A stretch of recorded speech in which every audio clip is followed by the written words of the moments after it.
Good evening दोस्तों। अभी आप लोगों के बीच आप सब जानते हैं कोरोना काल चल रहा है। तो कोरोना काल की अपनी अपनी दिक्कतें सबको हैं। पहली दिक्कतें तो ये हैं कि किसी तरीके से ये जो चल रहा है, ये जो घोटाला चल रहा है, ये जो साजिशें चल रही हैं, इनको रोका जा सके।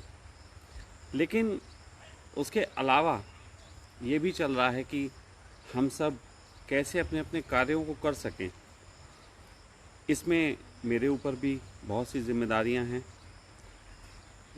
हैं। आश्रम की अपनी आप में एक जिम्मेदारी होती है। यहाँ जो आ सकते हैं उनके लिए जो काम किया जा सकता है, मैं हमेशा से कह रहा हूँ कि जो निकट आते हैं उनके साथ काम करना थोड़ा बेहतर हो जाता है। मैं आध्यात्मिक रूप से ये बात कह रहा हूँ। लेकिन जो दूर होते हैं उनके लिए क्या किया जाना चाहिए, तो कोई हमारे भी फ़र्ज होंगे, कोई हमारी भी जिम्मेदारियाँ होंगी। ये चिंतन बहुत समय से मेरे अंदर चल रहा था। लोग मुझसे कह रहे थे ऑनलाइन शिविर शुरू करिए, जिससे मैं सहमत नहीं हूँ। क्योंकि ऑनलाइन शिविर जो है वो, उसके बारे में मैं पहले भी कह चुका हूँ कि वो बकवास बात है। बिल्कुल एक धोखा देना है। सिर्फ ऐसे जैसे कि तोता राम राम रट ले, वो वाली बात है। तो फिर क्या किया जाना चाहिए, कैसे दूर से काम हो? तो इसके संबंध में मैं आपको सिर्फ इतना कहना चाहता हूँ कि पास बुलाने के जो कारण होते थे, उनमें सबसे बड़ा कारण ये था कि जब कोई पास आता है तो उसके व्यवहार में, उसके अंतस्तस में झांकना आसान हो जाता है।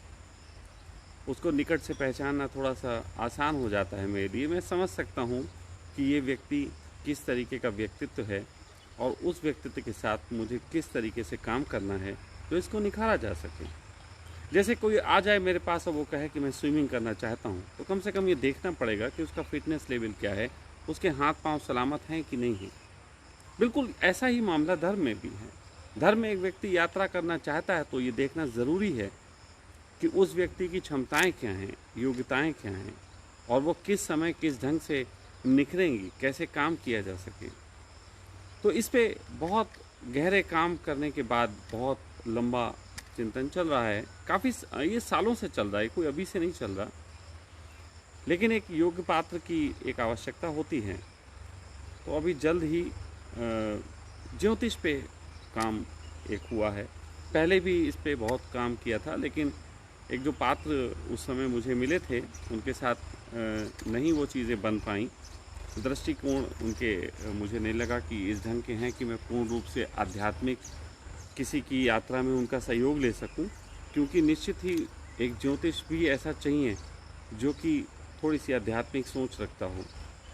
तो अभी एक लड़का है हमारे टच में, वो कभी को खुद आया था अपनी परेशानियां लेके, अपनी यात्रा की दिक्कतें लेके।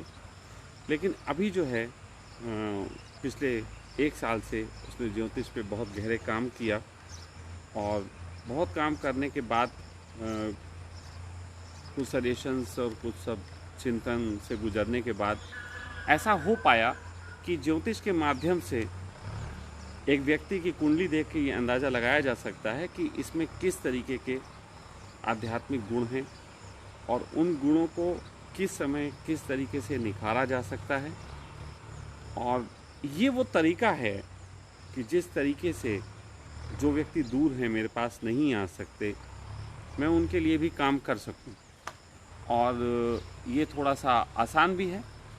जैसे कि जब किसी व्यक्ति को मैं ऐसे भी जुड़ के काम करता हूँ तो उसमें काफ़ी दिन तक उन्हें समझना पड़ता है, जानना पड़ता है, उनसे बात करनी पड़ती है। अननेसेसरी बहुत लंबा समय टॉक में जाता है। तो उसको देखते हुए ये एक शॉर्ट फॉर्म है कि उन व्यक्ति की कुंडली और सब देखी जाए, और वो कुंडली देख के इस बात का अंदाज़ा लगे कि इनके क्या गुण हैं, और उसके हिसाब से उनके ऊपर काम किया जा सके। कोई टेलीफोनिक या वीडियो कॉलिंग जिस तरीके से भी हो, उन्हें एडवाइस करके कि वो कैसे आगे ग्रो अप हो सकते हैं, कौन सी विधियाँ करें ना करें, उनका शारीरिक गुण, उनका मानसिक गुण कौन सा है, उनके लिए योग का मार्ग अच्छा है कि तंत्र का मार्ग अच्छा है। ये सारी बातों का अंदाज़ा एक लगाया जा सकता है अच्छे ढंग से। और ये बात मैं ऐसे नहीं कह रहा, मैं कोई भी बात इस ढंग से नहीं कहता आध्यात्मिक रूप से।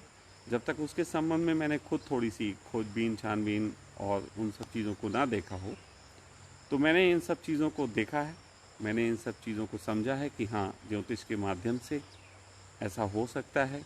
और उस लड़के की परीक्षा ली है काफ़ी हद तक, बल्कि ऐसा कहूँ कि इसमें अध्यात्म की जगत में उसका अपना कैलकुलेशन अच्छा है। लेकिन पूरी तरीके से ये क्या बातें हैं, ये कैसे होता है, क्योंकि अभी धर्म के साथ, आध्यात्मिक जर्नी के साथ जैसे ही ज्योतिष की बात जुड़ती है, एक कंट्रोवर्सी खड़ी हो जाती है। एक नए तरीके की आध्यात्मिक जगत में एक हलचल हो जाने की पूरी संभावना है। तो मैं ये चाहूँगा कि पहले हम 2-3 दिन तक इन विषयों पे थोड़ी सी चर्चा करें, चिंतन करें। इसके लिए मैं रात्रि में प्रतिदिन मैं चाहूँगा 8 या 9 बजे हम एक लाइव आएंगे। आज से उसको शुरू करेंगे।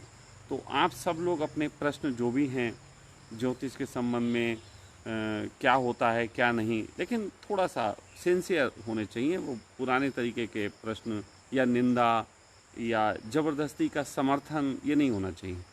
जेन्युइन बात जो हो वो आप करें। और हम आज रात कोशिश करेंगे 8 से 9 के बीच, किसी वक्त भी मैं आऊँगा। आप लोग थोड़ा ध्यान रखें, क्योंकि नेट का थोड़ा होता है, कभी नहीं होता है। तो इस तरीके से आज से हम लोग उसकी शुरुआत करेंगे और मैं आपको ये चीज़ें बताना आरंभ करूँगा कि कौन कौन से चीज़ें कैसे काम करती हैं। आप लोग भी उसके बारे में जानकारी बढ़ाइए अपनी। और मेरी अपनी क्या समझ है ज्योतिष को लेके, अध्यात्म को लेके, इन सब चीज़ों को और ज़्यादा प्योरीफाई करेंगे। आपसे मुझे भी सीखने को सदा मिला है, कुछ आपने भी सीखा होगा। तो इस तरीके से ही जीवन चलता है। तो कोरोना काल ने मुझे एक नई शोध की तरफ बढ़ाया, इसलिए फिर एक बार कोरोना काल को धन्यवाद। और मिलते हैं आज शाम को आप लोगों के प्रश्नों के साथ। आप प्रश्न उठाइए, आप जो भी प्रश्न करना चाहें करें। कोई प्रश्न अगर ऐसा लगे कि ऐसे नहीं कर सकते तो आप मुझे मैसेंजर कर दीजिए, और अन्यथा आप कमेंट्स में लिख सकते हैं ये इसी वीडियो पे। उस समय आप कमेंट्स पे लिखेंगे, मैं शायद नहीं पढ़ के जवाब दे पाऊँगा, लेकिन अभी आप लिख देंगे तो मेरे लिए थोड़ी सी सुविधा होगी उस समय बात करने में। तो इस तरीके से ये एक नया अध्याय धर्म और ज्योतिष ये खोल रहा हूँ, इस पे काम करूँगा। पहले आप लोगों के बीच इसका एक अच्छा चिंतन करूँगा, उसके बाद जो मित्र इसमें राजी होंगे उनको फिर वो जहाँ हैं जैसे हैं उनको एक यात्रा पे ले चलने की बात होगी। प्रणाम।